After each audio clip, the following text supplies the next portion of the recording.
கிறிஸ்துவுக்குள் மிகவும் பிரியமானவர்களே, இயேசு கிறிஸ்துவின் நாமத்தில் உங்கள் யாவரையும் அன்போடு கூட நான் வாழ்த்துகிறேன். இந்த நாளிலும் தேவன் நம்மோடு கூட இடைப்படுகின்ற ஒரு வார்த்தை, சங்கீதம் 118 அதிகாரம் 15 நீதிமான்களுடைய கூடாரங்களில் இரட்சிப்பின் கெம்பீர சத்தம் உண்டு, கர்த்தரின் வலது கரம் பராக்கிரமம் செய்யும். இந்த வார்த்தையின் மூலம் தேவன் இன்றைக்கு நம் ஒவ்வொருவரோடும் கூட இடைப்பட்டு நம்மை பலப்படுத்தி நம்மை விடுவிக்க விரும்புகிறார். இந்த வார்த்தை சொல்லுகிற காரியத்தை நம்ம பார்த்தோம் அப்படின்னா, நீதிமான்களுடைய கூடாரத்தில். அப்போ அங்க நீதிமான் அப்படின்னு சொல்லப்பட்டிருக்கிறது யார்? அவரை விசுவாசிக்கிற பிள்ளைகள்.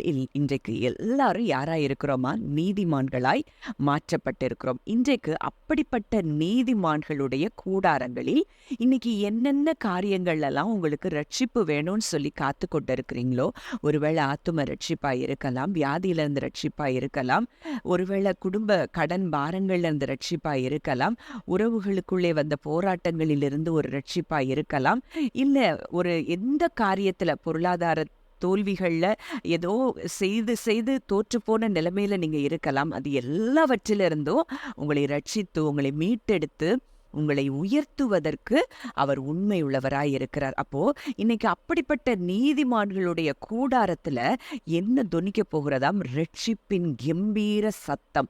ஏன்னா கர்த்தருடைய வலது கரம் அங்கே கிரியை செய்கிறதாம். அப்போ கர்த்தருடைய வலது கரம் அப்படின்னா என்ன நம்ம பார்த்தோம் அப்படின்னா, அங்க அவருடைய வலது கரம் என்பது அவருடைய ஸ்ட்ரென்த் அண்ட் அத்தாரிட்டியை குறிக்கிறதா இருக்குது.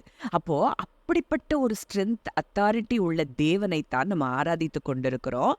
அவருடைய பவர் மூலமா அங்க என்ன செய்யப்படுது? நமக்கு வெற்றி கொடுக்கப்படுது. ரட்சிப்பின் கம்பீர சத்தம் நம்ம கூடாரங்கள்ல தொனிக்க தொடங்குகிறது.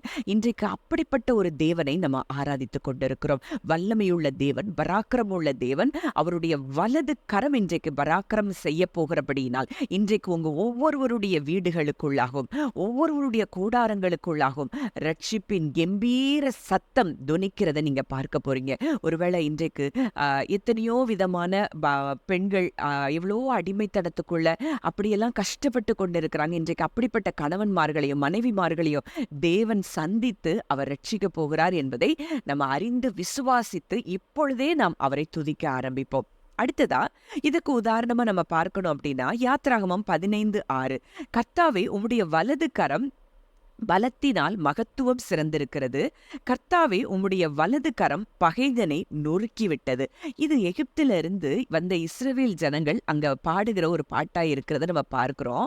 அங்க என்ன பாடுறாங்க அப்படின்னா, அங்க மீரியாம் எல்லாரும் சேர்ந்து பாடும்போது அங்க வலது கரம், அவருடைய வலது கரம் அன்றைக்கு அவர்களை தொடர்ந்து பின்தொடர்ந்து வந்த பார்வோன் சேனைகள், முன்னிருந்த செங்கடல் எல்லாவற்றிலும் இருந்து அவர்களை அந்த செங்கடலுக்கு நடுவே வழி திறந்து அந்த செங்கடலுக்குள்ளாகவே அவர்களை எதிர்த்து வந்த எல்லாவற்றையும் அழித்து போட்ட அந்த தேவனுடைய வலது கரம்தான் இன்றைக்கு உங்களோடு கூட இருக்கிறது. இன்றைக்கு உங்களை பின்தொடர்ந்து வருகிற அந்த சத்துருவின் கிரியைகள் முற்றிலுமாய் அவருடைய வலது கரத்தின் வல்லமையினால் அழிக்கப்படுகிறது. அது ஒருவேளை உங்களை பின்தொடர்ந்து வந்த பலவீனங்களாய் இருக்கலாம், வியாதிகளாய் இருக்கலாம், இல்லை என்ன போராட்டங்களாய் இருக்கலாம். அது இன்றைக்கு கர்த்தருடைய வலது கரத்தினால் அது அழிக்கப்படுகிறதை நீங்கள் விசுவாசிக்க வேண்டும்.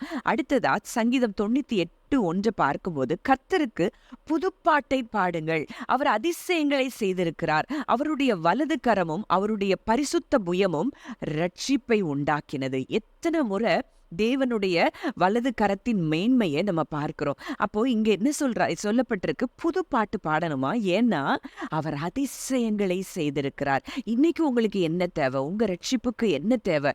உங்க வாழ்க்கைக்கு என்ன தேவை? அந்த அதிசயங்களை அவர் நிச்சயமாய் செய்கிறார்.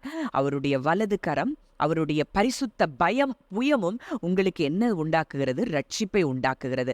அப்போ இதுல மறுபடி நம்ம பார்க்கிற காரியம், இவங்க எல்லாருமே அங்க ஒரு வெற்றி வந்த பிறகு அங்கே அங்க தேசத்துல அவங்க தேசத்தினாலும் சரி, இல்ல அவங்க சொந்த காரியங்கள்ல அவங்களுக்கு ஒரு விடுதலை கிடைக்கும் போது அங்கே துதிக்கிறத பார்க்கிறோம். ஆனா இன்றைக்கு நாம் அவருடைய பிள்ளைகளா இருக்கிறோம். அவர் நமக்கு எல்லாவற்றையும் சிலுவையில நமக்கு கொடுத்து சென்றிருக்கிறார். அப்போ நம்ம இப்பவே நம்ம துதிக்க ஆரம்பிக்கும் போது வாழ்க்கையில என்ன தேவைகளோ, நமக்கு என்ன ரட்சிப்பு வேண்டுமோ அதை கொடுக்க அவர் வல்லவராய் இருக்கிறார். அதேதான் சங்கீதம் 44:3 கூட பார்க்கிறோம். அவர்கள் தங்கள் பட்டயத்தால் தேசத்தை கட்டிக்கொள்ளவில்லை, அவர்கள் புயமும் அவர்களை ரட்சிக்கவில்லை. நீர் அவர்கள் மேல் பிரியமாயிருந்தபடியால் உம்முடைய வலது கரமும் உம்முடைய புயமும் உம்முடைய முகத்தின் பிரகாசமும் அவர்களை ரட்சித்தது. அப்ப இன்னைக்கு நம்மளை ரட்சிக்க யாரால மாத்திரம்தான் முடியும்னா அவரால மாத்திரம்தான். அவருடைய வலது கரம், அவருடைய முகத்தின் பிரகாசம் நம்மை நிச்சயம் இன்றைக்கு ரட்சிக்கிறது என்பதை நீங்கள் அறிந்து கொண்டீங்கன்னா உங்க வாழ்க்கையில பயம் என்பது இன்றைக்கு உங்களை விட்டு நிச்சயமாய் விலகி போகும். அதே போல செப்பனியா 3:17 பார்க்கிறோம். உன் தேவனாகிய கர்த்தர் உன் நடுவில் இருக்கிறார், அவர் வல்லமையுள்ளவர், அவர் ரட்சிப்பார், அவர் உன் பேரில் சந்தோஷமாய் மகிழ்ந்து தம்முடைய அன்பு நிமித்தம் அமர்ந்திருப்பார், அவர் உன் பேரில் கம்பீரமாய் களி கூறுவார். இந்த வார்த்தையின் மூலம் மறுபடியும் தேவன் இங்க சொல்லுகிற வார்த்தை, அவர் வல்லமையுள்ளவர். உங்க சூழ்நிலை எப்படி இருந்தாலும் எதுவா இருந்தாலும் அவர் ரட்சிப்பார் அப்படிங்கிற அந்த நிச்சயத்தோடு இன்றைக்கு நீங்க விசுவாசித்து அவரை துதிக்க ஆரம்பிக்கும் போது இந்த எல்லா ஆசீர்வாதங்களும், அந்த ரட்சிப்பு, மிகப்பெரிய ரட்சிப்பு, என்னென்ன வாழ்க்கையில என்னென்ன இடங்கள்ல உங்களுக்கு ரட்சிப்பு வேணுமோ அது எல்லாம் இன்றைக்கு உங்களுக்கு வந்து சேரும். அதனாலதான் யோசபாத் ராஜா அங்க 2 நாளாகமம் 20:21 பார்க்கிறோம். பின்பு அவன் ஜனத்தோட ஆலோசனை பண்ணி பரிசுத்தமுள்ள மகத்துவத்தை துதிக்கவும் ஆயுதம் அணிந்தவர்களுக்கு முன்பாக நடந்து போய் கர்த்தரை துதியுங்கள், அவர் கிருபை என்றும் உள்ளதென்று கர்த்தரை பாடவும் பாடகரை நிறுத்தினான். அவர்கள் பாடி துதி செய்ய தொடங்கின போது யூதாவுக்கு விரோதமாய் வந்து பதிவிருந்த அம்மோன் புத்திரரையும் மோவாபியரையும் செயீர் மலை தேசத்தாரையும் ஒருவருக்கு விரோதமாய் ஒருவரை கர்த்தர் எழும்ப பண்ணினால் அவர்கள் வெட்டுண்டு விழுந்தார்கள்.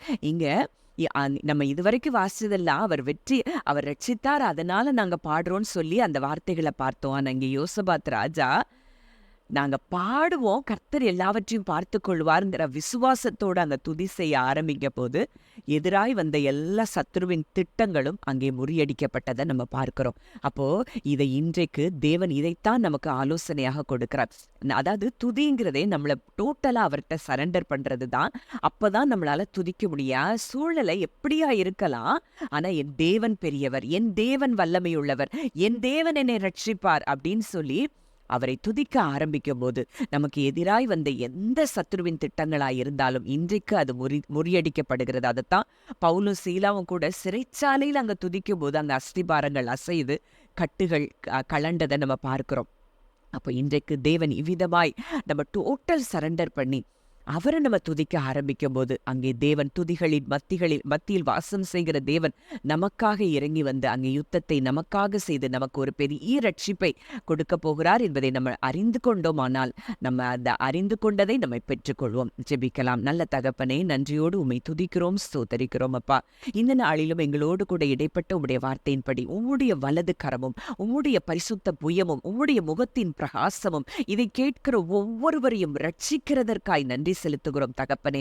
இந்த நிமிஷத்துல இருந்து அந்த துதியின் உடையை எங்களுக்கு நீர் கொடுத்திருக்கிறீரப்பா. அந்த துதியின் அபிஷேகத்தினால ஒவ்வொருவரையும் நிரப்பி அந்த துதிக்கிற துதியின் போதே ஆண்டவரே எதிராய் வந்த எல்லா சத்துருவின் திட்டங்களும் ஆண்டவரே அழிக்கப்பட்டு ஒரு பெரிய ரட்சிப்பை நீர் கொடுக்கிறீர் என்பதை விசுவாசித்து நாங்கள் உமக்கு நன்றி செலுத்துகிறோம்.